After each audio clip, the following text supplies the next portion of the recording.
जय हिंद दोस्तों। लास्ट के लेक्चर में क्लास सिक्स्थ हिस्ट्री एनसीईआरटी के ऊपर बात की थी हमने। चैप्टर 1 और 2 कवर कर लिया था। अब यहाँ चैप्टर 3 से बात करेंगे और यूपीएससी पीवाईक्यूज को लेकर जैसे मैंने कहा कि कुछ अभी तो जैसे हम लोग बुनियादी स्टार्टिंग है अभी फिलहाल, तो यहाँ पे बहुत सारे क्वेश्चंस नहीं आए होंगे, बट जो भी क्वेश्चंस आए हैं वो सारे एक वीडियो में कवर करेंगे जैसे ही ये बुक खत्म होती है। तो 12 चैप्टर है यानी 6 वीडियोज़ में ये खत्म हो जाएगी। तो आज का ये सेकेंड वीडियो है, चैप्टर 3 और 4 पर हम लोग बात करेंगे और देखते हैं। फिर स्टार्ट करते हैं चैप्टर 3 से, from gathering to growing food. तो देखिए, आपने ऑब्जर्व किया होगा अगर आप कहीं और जगह गए हैं भारत के अंदर ही, जैसे अगर आप केरला के फूड को कंपेयर करें मध्य प्रदेश के साथ, या आप झारखंड के फूड को कंपेयर करें जम्मू कश्मीर के साथ, तो काफ़ी वेरिएशन देखने को मिलेगी, राइट। और यहीं पे हम लोग समझेंगे कि ये वेरिएशंस किन चीज़ों पे मैटर करती है या क्या। जैसे हमने बात की थी पत्थर वाले लोगों पर, पत्थर वाले लोग मतलब स्टोन एज के पीपल पर। जब हम लोग बात करते हैं कि आखिर शुरुआत कैसे हुई होगी फार्मिंग की, तो इसके पीछे क्या क्या वजह हमारे सामने निकल के आती है, इसके पीछे क्या कारण निकल के आते हैं।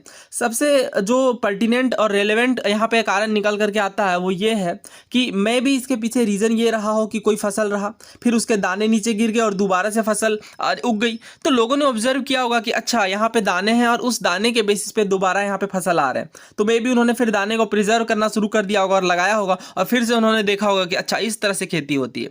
तो लास्ट के लेक्चर में बात भी की थी वीट और बार्ले जो है वो किस तरह से उसका प्रोडक्शन हुआ, और काफ़ी पहले वीट और बार्ले का किन जगहों पे उत्पादन के साक्ष्य मिलते हैं जो हमें बताते हैं। जैसे अगर आप देखें 5000 साल पुरानी हड़प्पा सभ्यता इंडस वैली सिविलाइजेशन में, तो वहाँ पे भी राइस हस्क, बार्ले, इन चीज़ों की खेती देखने को मिलती है। तो यहाँ से ये साबित होता है कि धीरे धीरे लोगों में ये नॉलेज आना शुरू हो गया कि किस तरह से यहाँ पे फार्मिंग होगी। तो फार्मिंग का हमने देखा कि हाँ, यहाँ पे वेयर एडिबल प्लांट, जिन जगहों पे एडिबल प्लांट्स पाए जाते होंगे उन्होंने ये चीज़ें उन प्लेसेस को ऑब्जर्व किया होगा। सीड किस तरह से स्टॉक से ब्रोक ऑफ होते हैं, ज़मीन पर गिरते हैं और दोबारा नए प्लांट वहाँ से उगते हैं। इन चीज़ों को ऑब्जर्व करने के बाद उनके पास आइडिया हो गया होगा। उसके उन्हें ये भी लगने लगा हो कि प्लांट को बर्ड्स और एनिमल से प्रोटेक्ट करना पड़ता है, अदरवाइज फिर तो वो जानवर और दूसरे जो पंछी है वो उन फल को नष्ट कर सकते हैं। तो इस तरह से ये लोग फार्मर बने होंगे, ठीक है। ये इसके पीछे का रीज़न है। सो नाउ एनिमल टेमिंग की बात आती है तो अगेन वही रीज़न रहेगा एनिमल टेमिंग को लेकर के भी। उन्होंने देखा होगा कि कुछ ऐसे एनिमल हैं जो काफ़ी फ्रूटफुल साबित हो रहे हैं, जो काफ़ी यूजफुल हो रहे हैं। जैसे जो कुछ ऐसे जानवर होंगे। First animal to be tamed was the wild ancestor of the dog, यानी डॉग के वाइल्ड एंसेस्टर को पहली बार टेम किया गया इंसानों के द्वारा। जब एनिमल डोमेस्टिकेशन की बात आई तो ऑफकोर्स उन जानवरों को पहले डोमेस्टिकेट किया गया होगा जो इंसानों को लेकर के जेंटल हो, जो इंसानों को नुकसान ना पहुंचाए। पता चला कि शेर को डोमेस्टिकेट कर दिया, 5 लोगों का परिवार है, अगले दिन सुबह उठ करके देखा 4 लोगों का परिवार हो गया, फिर 3 हो गया। इसलिए शेर को डोमेस्टिकेट नहीं करेंगे, वैसे जानवरों को करेंगे जैसे सीप्स हो गए, गोट हो गए, कैटल हो गए, इस तरह के जीव जो हेल्पफुल रहेंगे इंसानों के लिए, ना कि उन्हें नुकसान पहुंचाएंगे, ठीक है। और इसके पीछे का रीज़न ये भी रहा हो कि अगर इंसान अच्छे से डोमेस्टिकेट कर ले तो अदर वाइल्ड एनिमल से भी वो प्रोटेक्ट करेंगे। अब वो फार्मिंग एक्टिविटी सीख चुके हैं, सारे प्रोसेस वो समझ गए, किस तरह से दाने अंकुरित होंगे, फिर किस तरह से पौधे बनेंगे और किस तरह से यहाँ पे खेती की जाएगी। तो नाउ अब ये सवाल उठता है कि एग्रीकल्चर तो उन्होंने कर लिया, फूड भी प्रोड्यूस कर लिया, अब फूड को रखें कैसे, स्टोर कैसे करें। तो फूड को स्टोर करने के लिए वो अलग अलग तरीके का यूज़ करते थे। जैसे अगर यहाँ पे हम लोग देखें तो ग्रेन को टिल द ग्रेन राइपन, एक ही जगह पे लोग रहते थे ताकि फूड ऐसा ना हो कि यहाँ पे हम लोग फसल लगा के गए कहीं और मूव कर गए तो तब तक ये फसल ही बर्बाद हो गई। इन चीज़ों से बचने के लिए वही जगह पे रहा जाता था और केयरफुली इन चीज़ों को, ग्रेन्स वगैरह को प्रोटेक्ट किया जाता था। तो प्रोटेक्ट करने के लिए अगर आप देखें तो लार्ज क्ले पॉट्स मिलते थे और वू बास्केट ये लोग बनाते थे, या फिर पिट्स, ग्राउंड में पिट्स को डिग करते थे ताकि इन चीज़ों पे ताकि जो फसलें हैं उन्हें स्टोर किया जा सके। और इस तरह के साइट्स हमें अगेन इंडस वैली सिविलाइजेशन में भी देखने को मिलते हैं। आज फूड को स्टोर करने के लिए क्ले पॉट्स वगैरह का निर्माण, जैसे अगर आपको याद हो तो विशाल अन्नाकार मोहनजोदड़ो में देखने को मिलता है ग्रेट ग्रेनरी, जिसका इस्तेमाल ऑफ कोर्स फूड को स्टोर करने के लिए किया जाता होगा, ठीक है। तो ये चीज़ भी याद रखिएगा कि मोहनजोदड़ो में आपको विशाल स्नानागार देखने को मिलते हैं। ऑफ कोर्स उसका रीज़न क्या होगा कि ताकि फूड को लंबे समय के लिए स्टोर किया जा सके। नाउ अब एनिमल स्टोरिंग की बात करते हैं। एनिमल्स जिन्हें डोमेस्टिकेट किया गया उन्हें भी तो प्रोटेक्ट करना है ना, तो उन्हें तो ऐसे सामान में रख नहीं सकते, इसलिए एनिमल स्टोरिंग के लिए क्या किया जाता होगा, animal that are reared can be use as a store of food, कि उनके फूड्स वगैरह को प्रिजर्व करके रख ही सकते हैं, जैसे मिल्क वगैरह, मीट, ये चीज़ें रखी जा सकती हैं प्रिजर्व करके। तो इस तरह से एनिमल की स्टोरिंग होती है। नाउ फार्मिंग एक्टिविटी समझते हैं कि किन जगहों पर इंडिया के अगर कंटेक्स्ट में देखें हम लोग इंडिया में, तो किन जगहों पर हमें ग्रेन, बोन्स, इन चीज़ों के साइट्स देखने को मिले। इससे हमें एक आइडिया लगेगा कि अच्छा इन इन जगहों पे इतने टाइम पीरियड पहले, स्टोन एज के बाद वाली एज, जब फूड प्रोडक्शन यहाँ पे स्टार्ट हुआ, मीजोलिथिक एज के बाद पैलियोलिथिक नियोलिथिक एजेस में, नियोलिथिक एज से स्टार्ट हुई फूड प्रोडक्शन। तो इस टाइम पे हम लोग समझेंगे कि किन किन साइट्स में हमें इस तरह के देखने को मिलते हैं। अब ये एग्जाम पर्सपेक्टिव से भी इंपॉर्टेंट है, जब हम लोग प्रीवियस ईयर क्वेश्चन करेंगे तो देखेंगे किस तरह से मेहरगढ़ पर ऑलरेडी क्वेश्चन आया हुआ है। तो देखिए सबसे पहली बात, वीट, बार्ले, सीप, गोट्स, इन चीज़ों के जो साइट्स है ये मेहरगढ़ में मिलते हैं, आज के डेट में पाकिस्तान में है। और राइस फ्रेगमेंट्री एनिमल बोन्स कोल्डिवा में देखने को मिलते हैं, और कोल्डिवा उत्तर प्रदेश में। और राइस और केटल इसी तरह से महागढ़ में, जो कि उत्तर प्रदेश में, वहाँ देखने को मिलता है। वीट, लेंटिल, गुफ्रकाल में। ये आपको याद करने की ज़रूरत नहीं है, इसमें से एक या दो ही इंपॉर्टेंट है। जैसे अगर आपको याद हो तो सिविल सर्विसेज में क्वेश्चन पूछा गया बुर्जा होम के ऊपर, वो मैंने डिस्कस किया है, आप देख सकते हैं सिविल सर्विसेज 2021 की हिस्ट्री वाली वीडियो में। तो बुर्जा होम के ऊपर क्वेश्चन आया कि आपको सवाल मतलब साइट्स दिए गए थे और उनके डेज देकर के लिखा गया था कि इन जगहों में, जैसे बुर्जा होम का लिख दिया गया था रॉक कट केव्स। नहीं, रॉक कट केव्स नहीं देखने को मिलते यहाँ पे। अगर आप देखें तो वीट, लेंटिल, डॉग, केटल, इन चीज़ों के साइट्स देखने को मिलते हैं। मतलब ये बात है कि जैसे बहुत ही पहले का टाइम पीरियड, क्योंकि अगर आप रॉक कट केव्स देखें तो 5th 7th सेंचुरी के बाद इंडिया में बनना शुरू हुए, लेकिन ये बात काफ़ी पहले की, काफ़ी हज़ारों साल पहले की है, 10-12 हज़ार साल पहले अप्रोक्स आप कह सकते हैं, क्योंकि नियोलिथिक जो पीरियड है वो काफ़ी पहले का है। नियोलिथिक का मतलब आप समझ रहे हैं ना, न्यू स्टोन एज, वहीं पे फार्मिंग एक्टिविटीज़ वगैरह स्टार्ट हुई।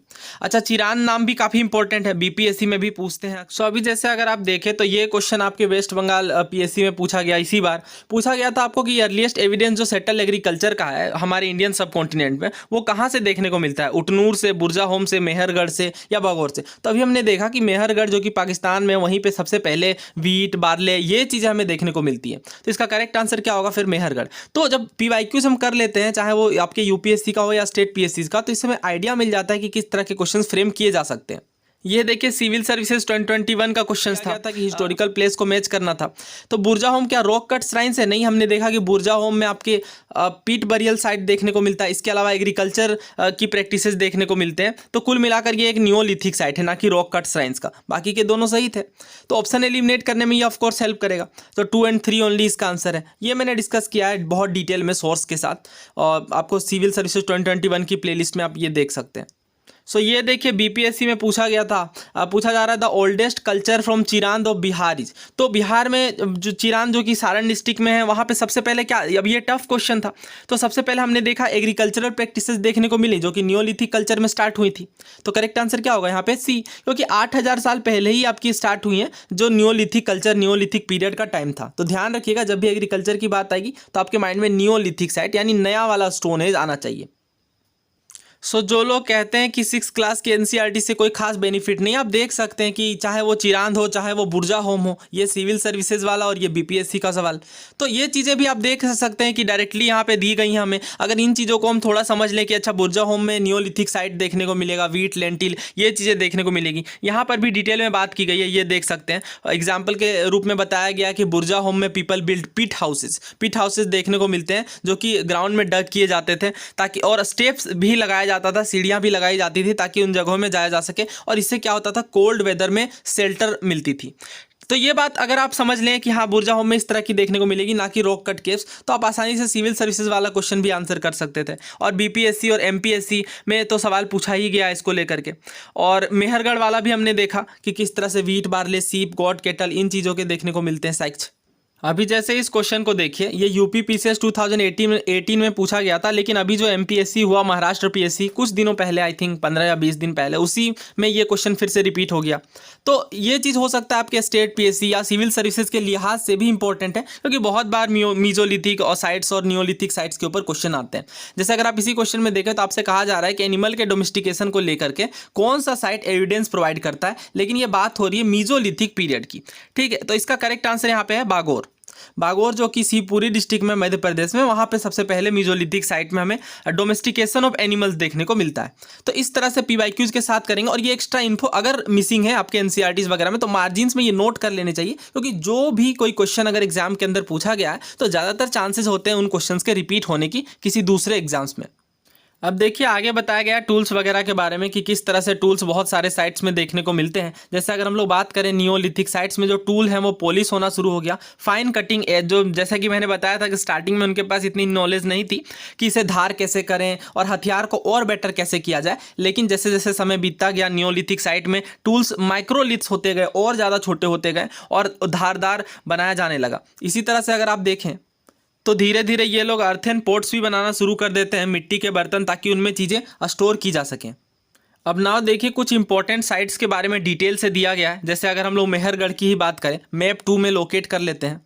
सो बुरजाहोम और मेहरगढ़ के बारे में भी आपको ब्रीफ आइडिया होना चाहिए। इंपॉर्टेंट साइट्स के बारे में अगर आपको ब्रीफ आइडिया है तो ऑप्शन एलिमिनेट करने में बहुत बार मदद मिलती है। मेहरगढ़ आप पाकिस्तान में देख सकते हैं और बुरजाहोम जम्मू कश्मीर वाले रीजन में। भीमबेटका ऑफ कोर्स सबको पता है, मध्य प्रदेश में है। महागढ़ की हमने बात की उत्तर प्रदेश में, कोल्डिहवा की भी बात की उत्तर प्रदेश में। तो ये साइट्स हैं इंपॉर्टेंट। हुंसगी भी काफ़ी इंपॉर्टेंट है कर्नाटक वाले रीजन में। तो ये आपको रटना नहीं है चीज़ें, बस आप एक बार अगर खुद से मैप ड्रॉ कर लेंगे और इन चीज़ों को लोकेट कर लेंगे तो ये काफ़ी आपको आसानी से याद रह जाएंगी। और देखिए ये चीज़ मैं आपको हमेशा कहता हूँ कि अभी सिविल सर्विसेज में भी जो क्वेश्चन का नेचर है हिस्ट्री को लेकर के, वो मैप ओरिएंटेड है। एग्जाम्पल तो ये है, अगर आपको याद हो तो 1-2 साल पहले पूछा गया कि आपको राजधानी दी गई थी और जगहों के नाम लिख दिए गए थे, जैसे थानेश्वर हो गया। और अभी जो हाल के सालों में अगर आप देखें तो अशोकन साइट्स, इसी बार का सिविल सर्विसेज 2022 का अशोकन साइट्स के ऊपर जो क्वेश्चन आया रॉक एडिक्ट्स के ऊपर, तो वहाँ पे जो क्वेश्चन का नेचर था वो इस तरह का था कि अगर आपने मैप से उसे नहीं सॉल्व किया हो तो फिर आपको काफ़ी डिफिकल्टी आती, क्योंकि इंपॉर्टेंट वाले रीजन्स ना इस तरह से पूछा गया, धौली और स्टेट का नाम दिया गया। तो अगर आपको पता है प्रॉपर, अगर आपने मैप के साथ इन चीज़ों को सॉल्व किया है तो ही इन चीज़ों में करने में सहूलियत होती।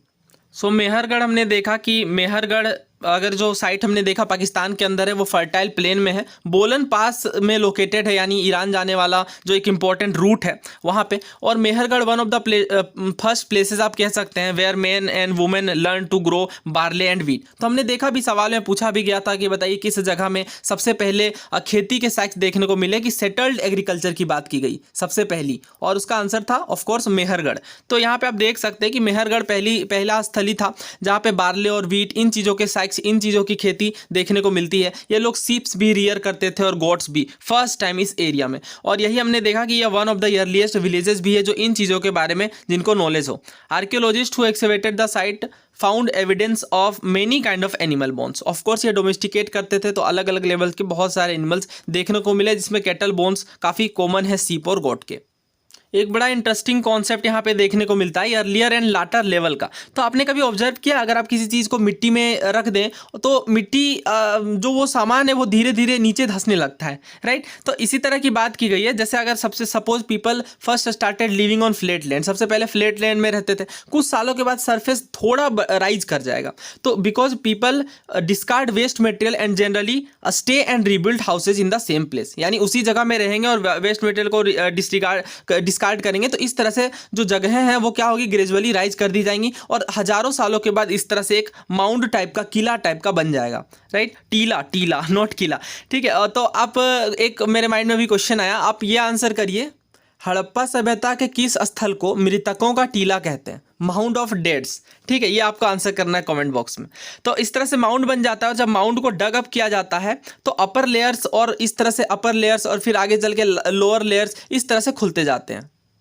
अब मेहरगढ़ की ही बात करें तो देखिए मेहरगढ़ के हाउस का ढांचा कुछ इस तरीके से आपको दिया गया है यहाँ पे इमेज में। और अगर मेहरगढ़ में आप देखें तो स्क्वायर और रेक्टेंगुलर हाउसेस देखने को मिलते हैं। और जब व्हेन पीपल डाई तो लोग उन्हें रिस्पेक्ट करते थे। और रिस्पेक्ट करने के लिए अगर आप देखें तो कुछ बरियल साइट्स में मेहरगढ़ में जैसे एक बरियल साइट में देखने को मिलता है कि डेड पर्सन को गोट्स वगैरह के साथ बरी किया गया। इसका मतलब which were probably mean to serve as food in the next world.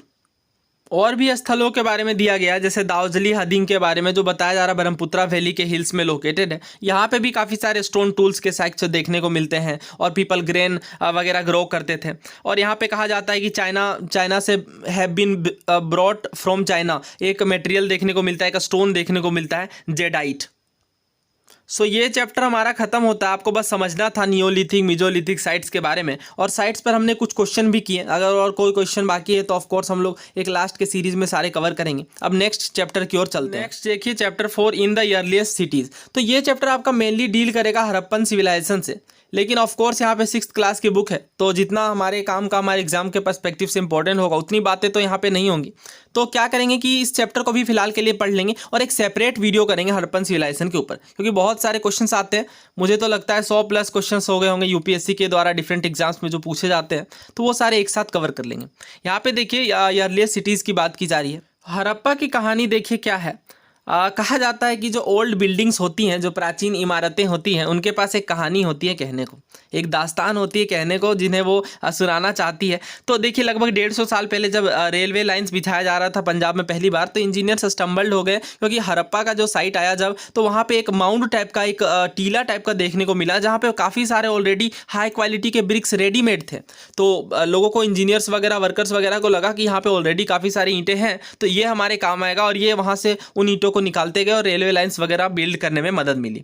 अब लगभग 80 सालों के बाद आर्कियोलॉजिस्ट ने फाइंड किया कि ये तो ओल्डेस्ट सिटी है सब कॉन्टिनेंट का, क्योंकि और भी जब चीज़ें मिलने लगी वहाँ से, उस स्थल से, तो यहाँ पे लगने लगा हड़प्पा के पास, तो लगने लगा कि काफ़ी ये एक एंशिएंट सिटी है पूरे इंडियन सब कॉन्टिनेंट का। और इस तरह की सिमिलर बिल्डिंग फाइंड की गई, तो ये इनका नाम दिया गया, ये हड़प्पा की बिल्डिंग्स है। और चूंकि हड़प्पा सबसे पहला स्थल था इस तरह के सभ्यताओं में ढूंढा जाने वाला, इसलिए इस सभ्यता का हम लोग नाम देते हैं हड़प्पा सभ्यता, ठीक है। लेकिन इंडस वैली सिविलाइजेशन क्यों कहते हैं? क्योंकि इंडस रिवर के अगल बगल ये फ्लरिश हुआ था, इसलिए इंडस वैली सिविलाइजेशन कहा जाता है। लेकिन चूंकि हड़प्पा पहला जगह था, तो हड़प्पन सिविलाइजेशन भी हम लोग कहते हैं, जो कि लगभग 5000 साल पहले डेवलप हुआ था। सो हड़प्पन सिटीज़ के बारे में बताया जा रहा है। ये एक इंपॉर्टेंट टॉपिक है एग्जाम के पर्सपेक्टिव से भी, हम लोग प्रीवियस ईयर क्वेश्चन भी देखेंगे। तो देखिए यहाँ पे क्या बताया जा रहा है कि जो सिटीज़ है वो जनरली 2 पार्ट्स में डिवाइडेड देखने को मिलती थी। एक पार्ट स्मॉलर होता था, दूसरा हायर, जिसे आर्कियोलॉजिस्ट ने सिटाडल बताया है। अब ये सिटाडल क्या है? जो पार्ट देखिए ईस्ट में था वो लार्जर था बट लोअर था।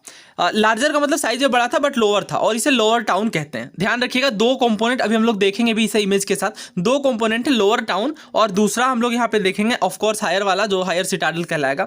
Very often walls of baked bricks were built around each part में बहुत ही कम ही बेकेड ब्रिक देखने को मिलेंगे। The bricks were so well baked that they have lasted for thousands a year. इतने अच्छे से ईंटों को पकाया गया है कि हजारों हजार साल तक भी ये ईंटें खराब नहीं हुए।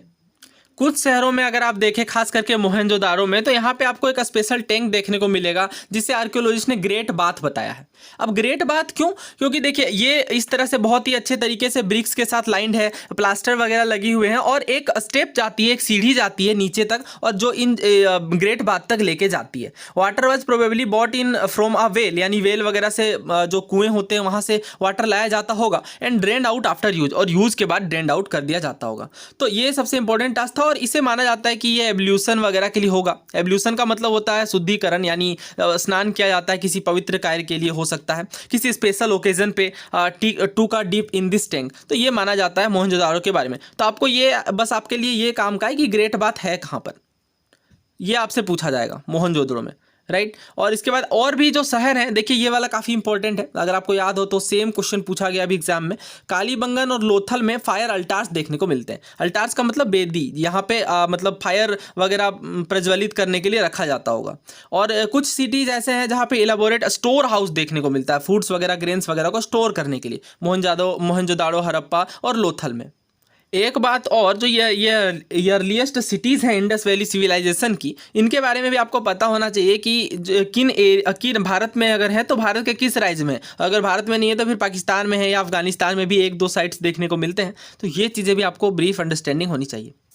सो ये देखिए NDA 2 2022 का क्वेश्चन है। आपसे पूछा गया था कि फायर अल्टार्स कहाँ फाउंड होते हैं, तो अभी हमने देखा कि कालीबंगन और लोथर में फायर अल्टार्स देखने को मिले। तो ऐसा नहीं है कि 6th क्लास के NCERT आपके NDA और CDS में ही काम आ रही, सिविल सर्विसेज, NDA, हर एग्जाम के अंदर क्वेश्चंस आते हैं। और जैसे अगर इसी क्वेश्चन की मैं बात करूँ तो ये थोड़ा टफ नेचर का लग रहा है, क्योंकि फायर अल्टार्स के बारे में पूछा गया। लेकिन जब आप अच्छे से पढ़ लेंगे, और जैसे कि मैंने आपको कहा है आपको नोट्स जब भी बनाने हैं, अभी जैसे इसी चैप्टर की अगर मैं बात करूँ तो यहाँ पर जैसे हमने पढ़ा other cities such as Kalibangan and Lothal had fire altar, तो ये चीज़ें आपके लिए इंपॉर्टेंट है। तो आप डायरेक्टली इसे लिख लें कि हाँ लोथल एंड कालीबंगन में फायर अल्टार हैं। उसके बाद अगर मोहनजोदाड़ो, हड़प्पा और लोथल में इलाबोरेट हाउसेज देखने को, स्टोर हाउसेज देखने को मिले, तो ये सब चीज़ें भी काफ़ी ज़्यादा इंपॉर्टेंट हैं। ना बात करते हैं हाउस, ड्रेन्स और स्ट्रीट की। तो जैसा कि हमने बात की कि हड़प्पा सभ्यता जो कि काफ़ी पुरानी है, 4700 से 5000 साल पहले की, वहाँ पे ब्रिक्स काफ़ी यूनिक देखने को मिला, क्योंकि ब्रिक्स इस तरह से पकाए गए हैं कि हज़ारों साल तक भी वो ख़राब नहीं हुए हैं, ज्यों के त्यों हैं। तो ये चीज़ें पर हम लोग बात करेंगे। इसका मतलब यहाँ से यह स्पष्ट होता है कि वो लोग पक्के मकानों में रहते थे, और पक्के मकानों में, बेटर ड्रेनेज सिस्टम में, इन चीज़ों के कारण हम कह सकते हैं कि ये एक नगरीय सभ्यता थी, ये एक शहरी सभ्यता थी। ओके, ये सिटी, आप कह सकते हैं सिटी वाली सभ्यता थी। सो हमने टाउन प्लानिंग के बारे में बात की है। देखिए मैच्योर हड़प्पन यानी काफ़ी टाइम के बाद में किस तरह के देखने को मिलता है। सबसे पहले तो इस तरह का आपको मैप बना लेना चाहिए, ताकि ये पता चल सके। बहुत बार पूछते हैं कि सबसे नॉर्दर्न एरिया, सबसे सदर्न एरिया हड़प्पा सभ्यता का कौन सा है। तो मांडू जम्मू में, सुतका गोंडोर बलूचिस्तान में, मालवा गुजरात में और आलमगीरपुर यूपी में। ये ईस्टर्न वेस्टर्न इस तरह से सारों पोजिशन है। टाउन प्लानिंग की अगर हम बात करें तो ये अर्बन आउटलुक और sophisticated sense of civil planning के लिए फेमस है, और इस तरह से 90 डिग्री पे जो रोड्स है उनकी कट देखने को मिलती है। इसके अलावा सिटाडल की हमने बात की। सिटाडल जो है वो अपर वाली सिटी होती थी और लोअर सिटी नीचे होती थी। टाउन और लेड रेक्टेंगुलर ग्रिड पैटर्न में हमें देखने को मिलते हैं। इसके अलावा जो रोड्स है वो नॉर्थ साउथ और ईस्ट वेस्ट डायरेक्शन में रन करते हैं और आपस में राइट एंगल में एक दूसरे को कट करते हैं। जो बिग रोड्स है वो बहुत सारे ब्लॉक्स में डिवाइडेड हैं, और आप कह सकते हैं कि बहुत ही यूनिक जिस तरह से अरेंज किया गया, जिस तरह की टाउन प्लानिंग थी वो बहुत ही सोफिस्टिकेटेड थी, वो बहुत ही बेटर थी। और हमने बात की कि बर्न्ड मड ब्रिक्स का ये यूज करते थे, जो कि स्टैंडर्ड डायमेंशन की थी, एक फिक्स्ड डायमेंशन की होती थी। अब देखिए जो सिटी में जो दो पार्ट हैं, अप्रेज सिटाडल की हमने बात की। तो अप्रेज सिटाडल जो कि वेस्टर्न पार्ट होता था, वहाँ पे बिल्डिंग, लार्ज डायमेंशन के ग्रेनरीज, एडमिनिस्ट्रेटिव बिल्डिंग, यानी सारे महत्वपूर्ण चीज़ें आपको सिटाडल में ही देखने को मिलते हैं। इसके अतिरिक्त हमने बात की थी लोअर सिटीज़ की। वहाँ पे आप देख सकते हैं कि टेम्पल, पैलेसेस, रूलर्स, ये चीज़ें अपर सिटाडल में, और बाकी जो स्ट्रक्चर है लार्ज मोन्यूमेंटल स्ट्रक्चर भी देखने को मिलते हैं। पब्लिक बात की अगर बात करें तो ये मोहनजोदाड़ो में हमने देखा, मोहनजोदाड़ो में ग्रेट बाथ देखने को मिलता है। इसके अलावा एडवांस ड्रेनेज सिस्टम देखने को मिलती है। धोलावीरा की जो सबसे यूनिक बात है कि यहाँ पे रिजर्वोयर्स देखने को मिलते हैं। सिविल सर्विसेज 2021 में भी पूछा गया और अक्सर ही पूछा जा रहा है, क्योंकि धोलावीरा को जीआई टैग मिला, तो इस वजह से ये आपको ध्यान में रखना है। जो टॉयज़ वगैरह हैं वो टेराकोटा के बनाए जाते थे, ये भी आपको ध्यान रखना है। आप देख सकते हैं बहुत सारे टॉयज़ हैं। फार लेफ्ट में अगर हम लोग देखें तो ये एक हड़प्पन सील है, और ये जो साइन है सील के टॉप में वो स्क्रिप्ट है, जिसे अभी तक पढ़ा नहीं गया है। एक बात आपको ध्यान रखनी है कि अगर हड़प्पन सिविलाइजेशन के स्क्रिप्ट को डिसाइफर कर लिया जाता तो और भी बहुत सारी चीज़ें हम लोग इस विषय में समझ पाते, लेकिन अभी तक इस लैंग्वेज को, इस स्क्रिप्ट को डिसाइफर नहीं किया जा सका है। जो लिपि है यहाँ पे वो बुस्ट्रोफेदन है, ये भी आपको ध्यान में रखना है। बुस्ट्रोफेदन ये भी पूछा जाता है एग्जाम के अंदर कि हड़प्पा जो इंडस वैली सिविलाइजेशन है उसकी लिपि क्या है, तो बुस्ट्रोफेदन। अगला देखिए न्यू क्राफ्ट एंड सिटी की बात की जा रही है। अगर आप हड़प्पन सिविलाइजेशन के सामानों को देखें तो स्टोन, सील, मेटल, जिसमें कॉपर, ब्रोंज, गोल्ड, सिल्वर, इन मटेरियल्स का यह यूज़ करके बहुत सारी चीज़ें बनाते थे। सबसे ज़्यादा स्ट्राइकिंग फीचर जो है वो बीड्स देखने को मिलते हैं, वेट्स और ब्लेड्स, ये सारे चीज़ें यहाँ पे बनाई जाती थी। और हड़प्पन जो है वो स्टोन के सील से भी सामान बनाते थे, जो कि रेक्टेंगुलर देखने को मिलते हैं। और Harappan also made port with beautiful black design, तो बहुत सारे पोर्ट्स वगैरह भी इनके द्वारा बनाए जाते थे। कॉटन की बात करें तो मेहरगढ़ में 7000 साल पहले ही यहाँ पे कॉटन प्रोडक्शन देखने को मिलता है। तो आपसे जब क्वेश्चन पूछा जाए क्या हड़प्पन पीपल कॉटन के बारे में अवेयर थे या नहीं, तो आपको बताना है जी बिल्कुल अवेयर थे। लेकिन यहाँ पे जब हमने बात की मटेरियल्स की तो इन्हें आयरन की नॉलेज नहीं थी, ये बात आपको ध्यान रखनी है, एग्जाम्स के अंदर पूछते हैं। बाकी आप देख सकते हैं गोल्ड, सिल्वर और अदर मेटल्स भी ये लोग यूज़ करते थे और इनके सामान बनाए जाते थे। और बहुत सारे और भी क्वेश्चन इसके अंदर पूछे जाते हैं, जैसे पूछा जाता है सिविल सर्विसेज में ही पूछा गया कि हड़प्पन सील में किस जानवर को नहीं दिखाया गया, तो वो सारी चीज़ें हम लोग सेपरेट में कवर करना चाहेंगे, क्योंकि यहाँ पे अगर कवर करें तो वो काफ़ी लेंदी टॉपिक हो जाएगा। वैसे मैं इसका आंसर बता देता हूँ, काऊ को रिप्रेजेंट नहीं किया गया, बाकी चीज़ें रिप्रेजेंट की गई हैं। तो ये लोग जो सामान बनाते थे वहाँ उस सामानों के लिए रॉ मटेरियल्स कहाँ से आती थी, तो दो तरीके होंगे, या तो नेचुरली वहीं पे मिल जाते होंगे या फिर किसी अन्य जगह से लाया जाता होगा। उदाहरण के लिए कॉटन जो प्रोड्यूस किए जाते थे वो रॉ मटेरियल था क्लॉथ बनाने के लिए, जबकि और भी रॉ मटेरियल जो हड़प्पन के द्वारा यूज किए जाते थे जैसे कॉपर, टीन, गोल्ड, सिल्वर, ये सारे लोकली अवेलेबल थे। लेकिन जो कॉपर है वो लोकली अवेलेबल नहीं था, जो राजस्थान से लाया जाता था, मे भी खेतड़ी माइंस और बाकी जगहों से लाया जाता हो, और इवन ओमान से भी मंगाया जाता था। कौन सी कॉपर, ये भी ध्यान रखिएगा। और टीन की जब हम लोग बात करते हैं, जो कि कॉपर और ब्रॉन्ज को मिला करके बनाया जाता है टीन, वो भी प्रेजेंट डे अफगानिस्तान और ईरान से मे बी ब्रॉटअप किया, मे बी लाया जाता हो। और gold could have come from present day Karnataka, may be gold जो है वो कर्नाटक वाले रीजन से आता हो। और इस तरह से बातें की गई। बहुत सारी चीज़ें जो लोकली अवेलेबल नहीं थी, उन सामानों को भी लाकर यहाँ पे उनके सामान बनाए जाते थे। नाव अगर हरप्पन पीपल के फूड की बात करें तो बहुत सारे यहाँ पे क्रॉप्स ग्रो किए जाते थे। Wheat, barley, pulses, peas, rice, sesame, linseed, mustard, बहुत सारे यहाँ पे फसलें उगाई जाती थी। एक न्यू टूल इन्होंने जो इजाद किया प्लो का, ताकि अर्थ को अच्छे से डिग किया जा सके और सॉइल वगैरह को, सॉइल को बेटर वे में सिंचाई करने में सहूलियत प्रदान हो, इन चीज़ों का भी ये प्रयोग करते थे। और रियल प्लो भी देखने को मिलते हैं जो कि वुड के होंगे, लेकिन ऑफकोर्स वुड की चीज़ें, लकड़ी की चीज़ें इतने सालों तक, हज़ारों हजार सालों तक सर्वाइव नहीं करेंगी, इसलिए ये कहना बहुत डिफिकल्ट होता है। इसके अलावा देखिए, as this region does not receive heavy rainfall, बहुत ज़्यादा हैवी रेनफॉल नहीं देखने को मिलता, इसलिए कुछ इरिगेशन मेथड भी यूज़ किए जाते थे। अब ये देखिए, एक क्लोजर लुक देखते हैं हरप्पन टाउन का गुजरात में। तो धोलावीरा जो शहर है वो खादिर बेट में है, खादिर बेट में है, ये बात आप ध्यान रखिए। क्वेश्चन भी बना है, मैं अभी आपको दिखाता हूँ। ये रण ऑफ कच्छ में, जैसे अगर आप इस क्वेश्चन को देखें तो ये CDS 2017 का क्वेश्चन है। यहाँ पे आपको हरप्पन साइट दिया गया था और मॉडर्न नेम्स का या मैच करना था कि किस लोकेशन में। तो धोलावीरा हमने देखा कादिर आइलैंड में है, राखीगढ़ी हिसार हरियाणा में, और भिराना यहाँ पे हरियाणा में, और भोगवा सौराष्ट्र में। ठीक है, तो ये डिफिकल्ट क्वेश्चन था, लेकिन अगर आपने NCERTs को अच्छे से ध्यान से पढ़ा है तो कादिर आइलैंड और खादिर बेट आपको ध्यान में आ जाएगा कि ये धोलावीरा में, और उसके बाद आप ऑप्शन से निकाल लेंगे। और राखीगढ़ी का तो पता ही होता है। तो इस तरह से चीज़ें डिफिकल्ट भी होती हैं, और अगर आप PYQs अच्छे से करके जाते हैं और अच्छे से समझ के चलते हैं NCERTs को, तो काफ़ी हेल्प मिलती है। सो जो हरप्पन साइट्स हैं वो जनरली 2 पार्ट्स में डिवाइडेड हैं, लेकिन जो धोलावीरा है वो 3 पार्ट्स में डिवाइडेड है। And each part was surrounded with massive stone walls with entrances through gateway. और हर एक जो यहाँ पे पार्ट है वो मेसिव स्टोन वॉल से घिरी हुई है, जिसमें एंट्रांसेस गेटवे के थ्रू हैं। ये यूनिक देखने को मिलता है धोलावीरा में। उसके बाद ओपन एरिया है सेटलमेंट में, जहाँ पे पब्लिक सेरेमनीज होता होगा। इसके अलावा हम लोग देख सकते हैं कि large letter of Harappan script, ये ध्यान रखिएगा, इंपॉर्टेंट है। Large letter of Harappan script कहाँ से देखने को मिलते हैं? धोलावीरा से। वेरी वेरी इंपॉर्टेंट, ये बहुत बार एग्जाम्स के अंदर पूछा गया, हम लोग जो PYQ करेंगे तो देखेंगे भी। और ये एक बहुत ही यूनिक फाइंडिंग है, क्योंकि Harappan writings have been found on small object, यानी जनरली जो हरप्पन राइटिंग है वो स्मॉल ऑब्जेक्ट में देखने को मिलती है, लेकिन यहाँ पे बहुत ही बड़े साइज में व्हाइट स्टोन के ऊपर लिखा गया है। अब लोथल शहर की बात करें, जो कि गुजरात के अंदर है, साबरमती के एक सहायक नदी के तट पर है, और ये गल्फ ऑफ खंबात के पास। ये भी रीजन ध्यान रखिएगा, लोथल कहाँ पे? गल्फ ऑफ खंबात में। It was situated near areas where raw material such as semi precious stone were easily available. ये इस तरीके के एरिया में जहाँ पे सेमी प्रीशियस स्टोन्स देखने को मिलते हैं, और ये एक इंपॉर्टेंट सेंटर था स्टोन, सेल और मटेरियल का। ध्यान रखिएगा, ये भी क्वेश्चन पूछा जाता है। अभी मैं वो क्वेश्चन आपको दिखाता हूँ, बट उससे पहले जो सबसे इंपॉर्टेंट बात है कि लोथल में डॉकयार्ड देखने को मिलता है। वेरी वेरी इंपॉर्टेंट, जो बातें मैं इंपॉर्टेंट बता रहा हूँ वो ऑलरेडी UPSC के द्वारा पूछी गई हैं, इसलिए बहुत ज़्यादा इंपॉर्टेंट है। और ये जो ह्यूज टैंक है वो एक डॉकयार्ड माना जाता है, जहाँ पे बोट और ship came in from the sea and through the river channel, जहाँ पे शिप्स वगैरह आती होंगी और गुड्स को प्रोबेबली लोड और अनलोड किया जाता होगा, क्योंकि तटीय क्षेत्र है तो इस वजह से ये माना जाता है। नेक्स्ट देखिए, सील्स की बात करते हैं। तो सील्स का इस्तेमाल किया जाता होगा स्टैम्प बैग्स और पैकेट्स को स्टैम्प करने के लिए, जिसे एक जगह से दूसरे जगह भेजा जाता हो। और एक बार जब बैग को क्लोज या फिर टाई कर दिया जाता है तो a layer of weight clay was applied on the note, और जो गांठ होती थी वहाँ पे वेट क्ले डाल दिया जाता था, ताकि ये चीज़ें मजबूती के साथ बन जाए, और सील बाद में प्रेस कर दिया जाता था। अब ये जो इंप्रेशन सील का होता था वो सीलिंग कहलाता था। जैसे मान लीजिए कोई पैकेट है, उसके अंदर कोई सामान डाला गया और उसके मुंह को गीली मिट्टी से बंद कर दिया गया, और बाद में वो जब मिट्टी सूख जाती थी तो वो एक सील्ड पैक हो जाता था, और यही सीलिंग कहलाती है।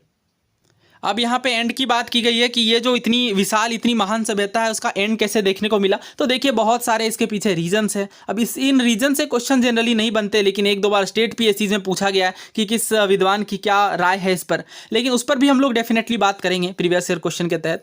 और देखिए, 3900 साल पहले माना जाता है कि एक महत्वपूर्ण बदलाव देखने को मिला। People stopped living in many of the cities, यानी जब आर्कियोलॉजिकल फाइंडिंग हुई तो पता चलता है कि बहुत सारे लोग यहाँ पे सिटीज़ को छोड़ने लगे। राइटिंग, सील और वेट्स जो है वो इस्तेमाल नहीं किए जाने लगे। रॉ मटेरियल भी जो है काफ़ी रेयर यूज होने लगा। मोहनजोदाड़ो में भी आप देखें तो वहाँ पे भी गार्बेज पाइलअप हो गया था, ड्रेनेज सिस्टम टूट गई थी, और बहुत ही लेस इंप्रेसिव हाउसेज बनाए जा रहे थे। अब ऐसा क्यों हुआ, इतनी विशाल सभ्यता कैसे एंड पर आई, इस पर तो बहुत सारे विचार हैं, लेकिन ज़्यादातर जो विद्वान हैं वो ये मानते हैं कि जो रिवर्स हैं वो ड्राई अप हो गई होंगी, और रिवर सबसे इंपॉर्टेंट सोर्स होता है लाइफ को सर्वाइव करने के लिए, तो वो चीज़ यहाँ पे ख़त्म होने के कारण में भी ये हड़प्पन सभ्यता एंड में पहुँच गई हो। या इसके अलावा बहुत सारे रीज़न, बहुत सारे अलग अलग रीजन, बहुत सारे अलग अलग कारण भी दिए जाते हैं, जिसमें से एक डिफॉरेस्टेशन का दिया जाता है कि मे बी फ्यूल वगैरह अवेलेबल ना हो, इस तरह की चीज़ें कही जाती हैं। तो बहुत माइनर रीज़न है, मेजर रीज़न है, बट और भी जो सबसे इंपॉर्टेंट रीज़न दिया जाता है वो है फ्लड का, कि बाढ़ आया होगा मे बी और सारे शहर यहाँ पे तबाह कर दिए गए होंगे। इंपॉर्टेंट डेट्स देख लेते हैं। सबसे पहला तो हमने देखा कि मेहरगढ़ में काफ़ी पहले कॉटन कल्टीवेशन देखने को मिला, ये याद रखिएगा, इंपॉर्टेंट है ये कॉटन कल्टीवेशन वाला। और सिटीज़ की तो हमने बात की, लगभग 5000 साल पहले सिटी का स्टार्टिंग हो गई, और एंड हमने देखा कि लगभग ये 2-2.5 साल चली, फिर 3900 में यहाँ पे एंडिंग आपको देखने को मिली, और 2500 years ago the emergence of other cities देखने को मिली। सो आई होप आपको ये वीडियो पसंद आई होगी, और प्रीवियस ईयर क्वेश्चन बहुत ही जल्द करेंगे हड़प्पन सिविलाइजेशन के ऊपर, काफ़ी बड़ा और काफ़ी इंपॉर्टेंट टॉपिक है। आपका बहुमूल्य समय देने के लिए धन्यवाद।